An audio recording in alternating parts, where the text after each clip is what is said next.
The trade deadline has passed, and many teams have made major moves to bolster their chances of winning the World Series. Just kidding. Dodgers are going to win the World Series again. What are we even talking about? What was it? Oh, look at all these teams. Do we even waste our time talking about any of these moves? Sean, please subscribe to the channel, by the way, if you're new to the Sports Geek. Tarik Skubal goes to the Dodgers, yes. And I think everybody let out a very loud sigh.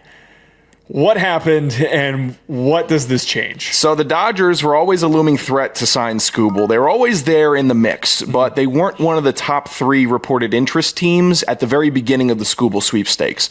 And then they came in, and I think it was mostly because of the pitching injuries that they had to Shohei Ohtani, Blake Snell, and Tyler Glasnow. And they said, God, we actually do kind of need another arm.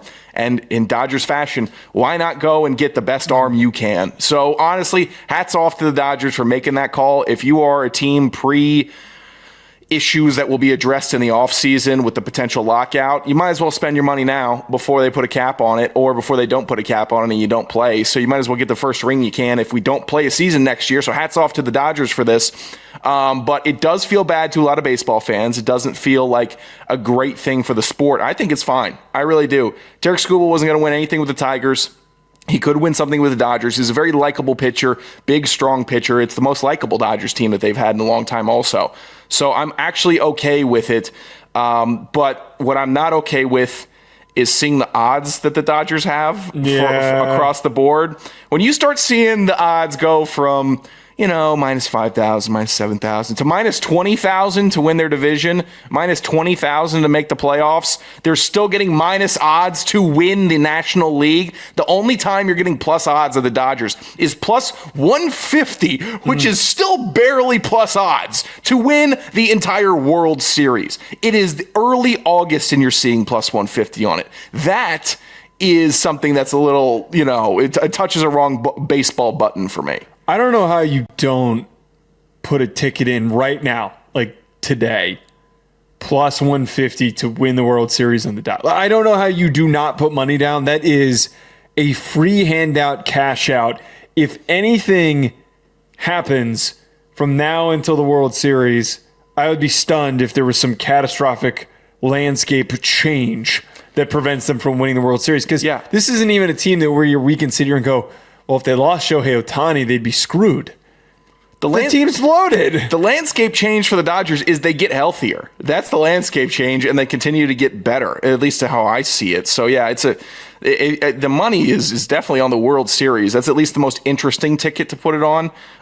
Anything else, it's just feels like you're placing a bet for the evil empire if you're getting, minus or even odds. Well, if the season's going to suck and then we also get hit with the lockout and we don't play baseball next year. Yeah. You might as well make a little money. Yeah, might as well contribute to the downfall, everybody. You could be a part of it. Adley Rutschman went to the Red Sox, which was a super frustrating move for the Yankees because he was a player that many Yankees fans wanted. If the Red Sox didn't just randomly get hot after the All-Star break, I don't think this is even a conversation that would have not only not materialized, it wasn't even a possibility. You would have gotten laughed out of a room if you brought up, what if the Red Sox wouldn't have gotten Adley Rutschman?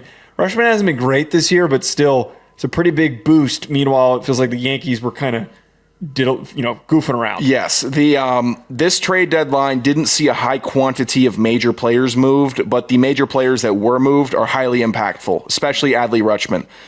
This is a crazy-ass move to see, Joe. This is crazy to see an in-division trade like this. The Orioles and the Red Sox walking into this season, Orioles had the advantage. They had the advantage on the field, in the youth department, everywhere they had the advantage. About through May, they were dead even, lockstep. Both huge disappointments teams. The Orioles, I noted, were one of my top 3 most disappointing teams in baseball this year, but that doesn't mean they didn't have a good core or a future. They're just disappointing this year. And what do? They create a trade or accept a trade with the Boston Red Sox, a team that they're on par with, to send a cornerstone piece of their franchise, a great hitting catcher in Adley Rutschman, to Boston. Only because, as you alluded to, Boston got hot in the last month and a half. If Boston didn't go on one of baseball's best heaters, then they're not signing Adley Rutschman, and he's still in Baltimore. I'm almost certain of it. Maybe the Yankees would have swooped in. Maybe they would have. Let me be a little more objective here. But the Orioles, oh my God, they are unloved by God. This is either a divine punishment against Baltimore, or there's no God in the sport of baseball. There's no in-between anymore with this team and God above. Samuel Basallo, the number one prospect in the Orioles farm system. He's a catcher. He's supposed to be a tremendous player. It doesn't matter now to me because the Red Sox, a team that you're going to have to compete with for the 3 spot in the AL East, the 3 or 4 spot in a crowded AL East, have a great catcher also. So you don't even have the catcher edge there. They had 2 great catchers they had. Best catching in that whole division. Now it's gone. Red Sox plus 1,400 to win the World Series now. What a jump that is from, I'd assume, plus 20,000 2 months ago. But plus 1,400 to win the World Series right now. I don't think they'll do it. But again, if God is turning his back to Baltimore, he may be showing love to Boston in this way. They're plus 500 to win the AL East. I don't think they're going to catch up to Tampa Bay. I don't think they're going to catch up to the Yankees, but the odds are at least decent there. Minus 320 to make the playoffs. That's mostly, Joe, because of a weak AL West and a weak AL Central. So we could be seeing 3 teams from the AL East make it, and the Red Sox are now in a position to do that. It's a crazy trade, top to bottom crazy trade. How disappointed were you with the Yankees, by the way, before we get to the last big move? Because seemingly nothing was done. I was in the car quite a bit today because I had to do some driving around, had to drive to Hackensack, and I was listening to WFAN. You're a quad. You bop him on your foot. So okay. It's on his chest. Have you never been to Hackensack before? Oh, Hackensack. Hackensack. You've never been to Hackensack before? I don't know. I have no. That's a real place. Yeah, you don't have any business in Hackensack. I was listening to WFAN, and Carton and the other guy that's on the show, I'm forgetting his name. Carton was the whole time like, "Oh, we got 3 hours to go. They're gonna make a move." It was so confident. It was like, "Oh, they're gonna make a move. They're gonna go get somebody. They're gonna go add somebody." They still got 3 hours to go, and nothing really happened. They had the second best odds to win the World Series in the entire MLB, and I don't know what the hell Cashman was doing. Yeah, all they did was take a great lefty power bat from the Washington Nationals. Leave us alone. That's all they did. They take Luis Garcia Jr., who has developed into a really good first baseman this year. He's played all over the place, and his bat has been great. His ball contact is great.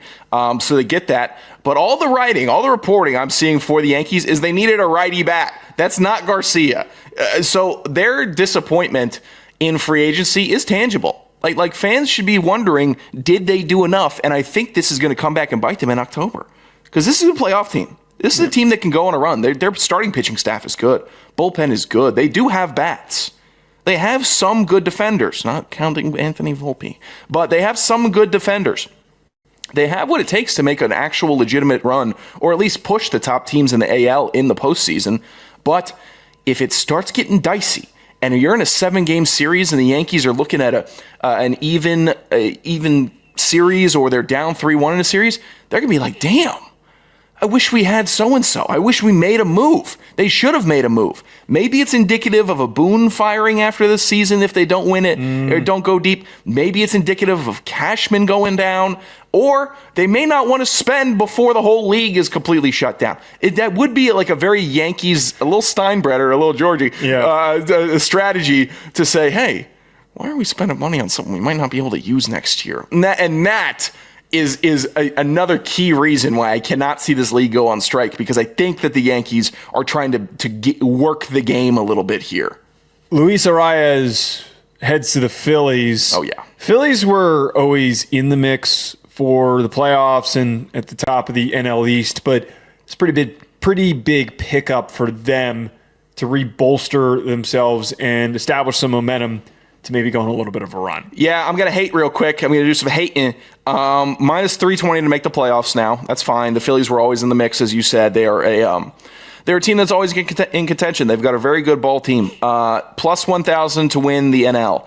Plus 1,800 for the World Series. These odds would be better if it weren't for the Dodgers in the NL. Honest to God, they would have much better odds. They'd be much closer to the top. It wouldn't seem so extreme. But because the Los Angeles Dodgers are the Los Angeles Dodgers, you are seeing plus 1,000 on the Phillies, where these are, in my opinion, likely plus 500 to win NL. Maybe plus 900 for World Series. That's how good this team is. Arraez going to the Phillies is a problem, Joe. This is one of the best contact hitters, one of the best on-base hitters in the game. And what are the Phillies? Well, the Phillies all year had what? They had power. Bryce Harper, power. Kyle Schwarber, best long ball hitter in the game. So all I saw when I saw the beep beep, Luis Arraez going to the worst, but your least favorite team in the whole MLB. I said, that means Kyle Schwarber is going to hit 10 3-run home runs and 2 more grand slams the rest of the year because he's going to be putting people on base and he's going to be on base. So all these solo shots in Philly, done for. You're looking at 2-run homers, 3-run homers, grand slams in Philly now. Just getting guys on base before the before the power hitters come up the bat. Just invented a new term there. And hit in that's the 49ers. There they are, the power people. It is just a recipe for a tremendous offense to get a guy like Arraez, who was being wasted in San Francisco. Truly being wasted. The Giants this year, dud year. They should have traded for him actually pre-deadline. I would have liked to see him get worked into this offense now, but it's an exciting team. Their pitching staff is irritating and they have a good bullpen and they made other bullpen moves. They're gearing up for the postseason. They want to make a push in the National League to be in the World Series, and I can see it. I really can. I can see the path, or at least I can see the path to them going against the Dodgers in the NLCS and making it exciting. That's what the Arraez addition does for me. I think it was a really, really good pickup. Smart for the Phillies. Folks, do us a favor. Comment below. Biggest move outside of the Skubal trade. Biggest move for you this MLB trade deadline. Hit the like button on this video. Go on over to thesportsgeek.com and sign up for the Beat the Geek contest. You can pre-register now. Winner gets a trip for 2 to an NFL game. Also, subscribe if I have not said that already. We'll catch you later.